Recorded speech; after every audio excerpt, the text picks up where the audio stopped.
জনাইছোঁ আজি এই ৰাতিখন এই ৰাস্তাৰে আমি কোনো আহিব নোৱাৰোঁ।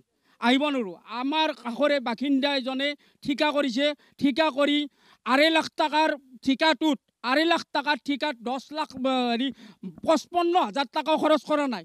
কিন্তু আমি সেইটোতো মাত মাতা নাই। কিন্তু আমাৰ ৰাইজে বিচাৰিছে ৰাস্তাটো ভাল হ'ব লাগে। কিন্তু আমাৰ ভিতৰত কেনেকুৱা কণ্ডিশ্যন চলি আছে আপোনালোকে গম নাপাব।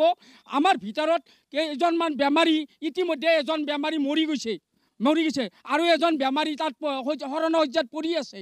আমি আজি এই ৰাতিখন আমি ইয়াত কিয় আহিব লাগে? আগতে বেমাৰী এজন ই-ৰিক্সা দি গাড়ী দি আহিব নোৱাৰি, আগত ই-ৰিক্সা দি বেমাৰী একজন আনিলোঁ। আনাত বেমাৰীটোক আমি দুজনে ধৰি আনিলোঁ। ইয়াত পিছাল খাই পৰিল, কঁকালখনৰ অলপ চোট পাইছে। সেই উদ্দেশ্য কৰি আজি চুপাৰ মানুহখিনি গোটাই ওলাই আহিছে। ওলাই অহা কাৰণটো হ'ল কি, ৰাস্তাটো বেয়া হোৱাৰ কাৰণে চুপাৰ মানুহখিনি গোটাই ওলাই আহিছে। আগতে বহুতবাৰ কোৱা গৈছে যাতে ৰাস্তাটো ভাল কৰে, কোনো ঠিকাৰে সেইমতে কৰিম বুলি কৈ কিন্তু কৰা নাই।